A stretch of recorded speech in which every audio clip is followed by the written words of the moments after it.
AEW Dynamite starts off with the women's semifinal match for the Owen Hart tournament between Mercedes Moné and Athena.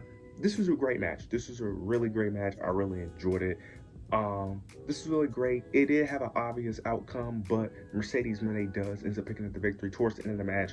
I think Athena tries to go for some type of cutter, if I'm not mistaken, but Mercedes was able to reverse it, and she ends up rolling Athena up for the victory. This was a way to somewhat protect Athena. A loss is a loss, but this was a way to somewhat protect her. That way, if they ever do have a rematch, they could always say that she didn't really pin her or she didn't beat her, straight up. It was more of a fluke win. So they could always use that excuse. But afterwards, you end up getting Toni Storm. She comes out. She's like in like the crowd, her music playing, and then her and Mercedes have her stare down. So yeah, they basically just obviously just spoiled what's going to happen at All In without telling us what's going to happen at All In. They basically just told us the match, because even though it was already obvious that this was going to be the match, they basically just said, look here, this is the match. Let me just go ahead and tell you guys. They just basically spoiled it. It's gonna be she's gonna face either Jamie Hayter or Chris Statlander in the finals. Doesn't really matter because Mercedes is gonna win. Probably is gonna win it All In. But nonetheless, this was a great match. I really enjoyed it for what it was. Afterwards, we end up getting another semi-final match between on the men's side of the Owen Hart tournament. We got Hangman Adam Page, and we end up getting a wild card. And the wild card ended up being Josh Alexander. He ends up finally making his AEW debut. This was a really good match. Really enjoyed this match. Hangman, of course, picked up the victory, which was very well. Hangman was going to win whoever he faced. That's why I was kind of confused on why this was Josh Alexander, because this was his debut. I get that he had a good showing, but typically when someone debuts, you want them to win. Now, it's not a bad thing to lose Hangman, but it still was very odd to just put him in this situation just for him to lose. But Hangman picks up the victory. But afterwards, you end up getting Kyle Fletcher, his opponent that's going to be in the semifinals. Yeah, because Hangman still didn't have his first match. This was the first match Hangman had. Kyle Fletcher comes out because that's who Hangman's opponent is for the semifinals. He tries to attack Hangman but fails. But then you end up getting not Hangman. You end up getting Josh Alexander, of all people, attacking Hangman.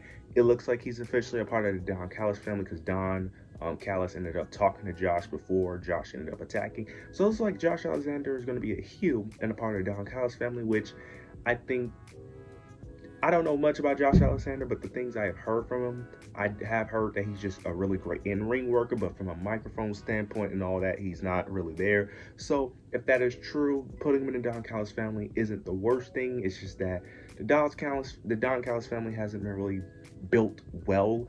For the most part, their booking can be a bit inconsistent. They get TV time consistently. It's just more so about them being booked.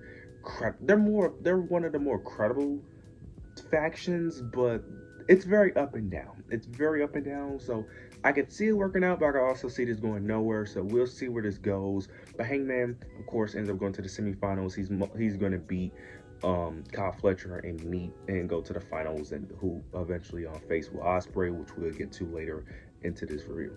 After this, we end up getting a quick patriarchy segment. Nick Wayne Christian confronts Nick Wayne about him not going over the plan and him cashing in his his contract. Nick Wayne ends up saying that the reason why he thinks Christian cashed in his contract was because he didn't want Adam Copeland to become AEW World Champion before him. Christian basically refuses it, but he ends up still saying that he still respects Nick Wayne and that he likes this new fire and this new energy that Nick Wayne is bringing to him. So he ends up giving him an opportunity in a New Japan tournament, and I think he ends up getting him like a title opportunity as well in the New Japan tournament as well. But he ends up saying that he hopes that he doesn't disappoint him, and then he ends up slapping Nick Wayne. I see where they're going with this. Again, like I said, if the end goal is for Christian and Adam Copeland to team up, I don't know how you're going to do this with Christian's current character. I can see it kind of being like a Roman Reigns situation where he's still technically a heel. He just gets cheered. I still don't know how we're going to get to that end goal due to Christian's character, but I'm interested to see where it goes. We end up getting the Hurt Syndicate. They end up having a match against Age of Agony for their championships. They end up defeating them.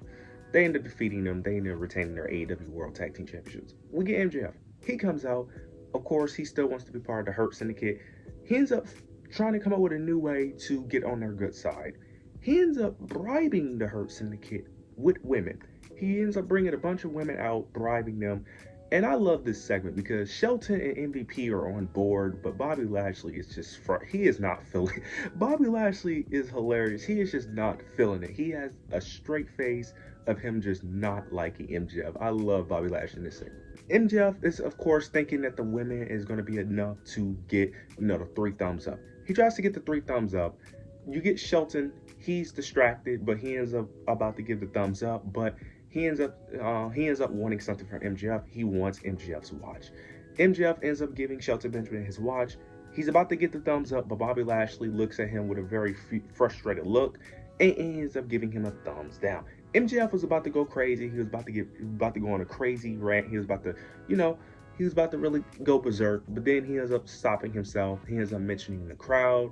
And he ends up still giving Shelton Benjamin the watch, and he ends up saying that, look, you guys can keep the ladies, you can keep the watch, and he ends up saying that, look, at the end of the day, I'm going to get what I want no matter what. He said that I'm going to get what I want because I am MJF, and he ends up does, his little catchphrase and walks out. But then we end up getting a segment later where Bobby ends up still, discussing, his issues, but MVP ends up saying that, look, at the end of the day, it's just business. I get you don't like him personally, but at the end of the day, it's just business. And it looks like Bobby Lashley may end up, agreeing with. It looks like MJF is getting closer and closer to eventually joining the Hurt Syndicate. So it looks like we're closer to eventually getting the Hurt Syndicate and MJF. Now, where does that go? I don't really know because I don't know where that really goes with MJF. Because the only thing I can think of is that this is going to turn into an MJF and Bobby Lashley feud. Because I don't know where this goes long term. Because like I said, I don't see MJF winning or at least attempting going after the AEW World Championship, even though that's his story. They really just put him completely out of that picture. So I don't, mainly due to the Death Riders, and we all know Will Ospreay is going to be the one to dethrone Jon Moxley. So that's the main reason why. So I'm interested to see where this goes, but it looks like MJF is getting closer to joining the Hurt Syndicate. After this, we end up getting the semifinal match between Will Ospreay and Konosuke Takeshita on Hart Cup tournament. Will Ospreay wins. This was a great match, but I don't really need to go that in depth. Will Ospreay is in the finals. He's gonna meet Hangman in the finals, and he's gonna beat Hangman. I don't really need to go that in depth on this match. It was a great match, but I don't need to go that in depth. Will Ospreay ends up advancing. Then we get the main event: the Opps versus the Death Riders. Now, Hook ended up getting taken out last week. So they end up having to find a replacement, similar to what the Death Riders did, even though it is confusing how they're able to do replacements because the Bang Bang Gang couldn't do replacements with Jay White, but nonetheless, so Jon Moxley is replacing on Pac, and then you have Powerhouse Hobbs, of all people, replacing the Opps. Well, not the Opps, Hook. This was a really good match. This was really enjoyable. You already know what happens. Interferences, of course. Marina interferes. You end up getting Willow Nightingale. She interferes. She ends up taking like a steel chair from Jon Moxley in the match. She ended up taking out Marina as well. You end up getting the Young Bucks coming out. They tried to help, but you end up getting Swerve. Ends up taking out the Young Bucks. He ends up doing a double swerve stomp onto both of them. Towards the end of the match, yeah, that was all towards the end of the match. After he takes out the Young Bucks, you end up getting Samoa Joe. He ends up putting Jon Moxley in his finisher. Oh, I know the name of it. I just don't know how to pronounce it. So I'm not even going to pronounce it because I always pronounce it wrong. He ends up putting him in a submission. He ends up passing out. And the Opps win. I am very shocked. I did not think they was going to win this match. I thought that they weren't going to lose those titles until All In. But they actually pulled the trigger early, which I'm cool with. I'm cool with the pulling the trigger. I'm just interested is when Hook comes back, is he going to be a trios champion, or are they going to just add Powerhouse Hobbs to the faction? Because it's going to be a bit confusing. Like, is he just going to give it up to Hook after Hook comes back, or is he going to stay a part of the group? So that's very interesting. But I'm happy that the Opps won. This is just one part of the Death Riders finally being over. We still got to wait a few more months until Jon Moxley loses his title. But nonetheless, this is a good start. Overall, this was a solid show. This was a really good show. Hopefully they could continue with, bringing on good shows, but I'm not going to get my hopes up because they did this a few months ago where they had a good string of shows and then they went back to doing terrible shows. So I'm not going to get my hopes up, but this was an overall really good show. But you guys let me know your thoughts and opinions down below. Make sure to like, comment, subscribe. But yeah, that's it.